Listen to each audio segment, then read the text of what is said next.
Greetings from JACC. I'm Harlan Krumholz, Editor-in-Chief, and I'm excited to share some extraordinary cardiovascular science being presented at this year's American Heart Association Scientific Sessions. Our simultaneous publications align with 4 themes that are shaping the field. Let me walk you through some of the groundbreaking contributions. Under our obesity revolution theme, the Summit trial, that's going to be the star of the show. Well, we've got one of the major sub-studies.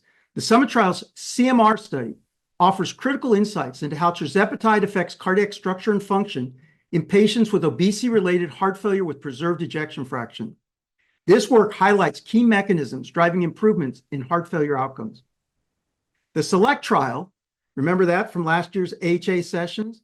We have a critical sub-study looking at that group of people who are post-CABG and looking how semaglutide impacts cardiovascular outcomes in this particularly high-risk population.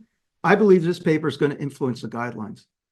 And then we have a sub-study of the Look Ahead trial, examining the impact of intensive lifestyle interventions on cardiac biomarkers in patients with type 2 diabetes and obesity. This study sheds light on how changes in weight and lifestyle can influence biomarkers like NT-proBNP and troponin, providing important insights into cardiovascular risk modification. Second, innovations in cardiology. Well, we're looking at devices.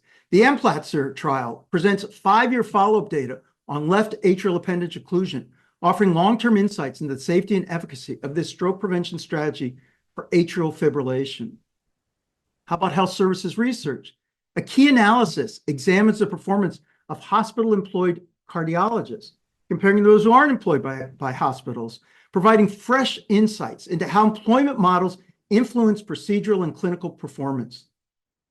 How about research into urban and rural disparities in cardiovascular outcomes? We've got it. It's being presented at the meeting, and this highlights critical cardiovascular inequities in care delivery and the need for targeted interventions to improve access.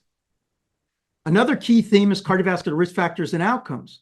There's an important study looking at the role of blood pressure and pulse pressure in patients with heart failure with preserved ejection fraction. It explores how these are linked and gives a hint as to what might be an optimal blood pressure for these patients. We have study on imaging biomarkers. They continue to push the boundaries of precision medicine, and here we're emphasizing risk stratification. And then I think a really interesting and novel study from the UK Biobank extending the literature on how sedentary behavior is linked with long-term cardiovascular outcomes, looking at thresholds of sedentary, where the risk begins, what people might be able to do about it, all reinforcing the importance of lifestyle interventions to mitigate risk.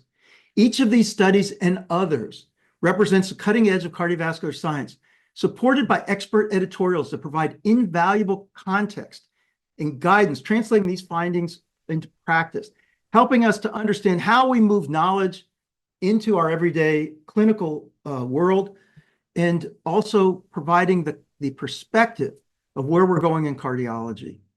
The sessions are always great. I hope those of you who are there are enjoying it. I hope those of you who are going to be looking remotely are going to be following these closely. We at JACC are proud to publish these great articles that will be presented at the meeting. We hope that they'll elicit a lot of discussion. We hope that you enjoy them. And it's my pleasure to provide you this overview. Thank you so much for your support at JACC.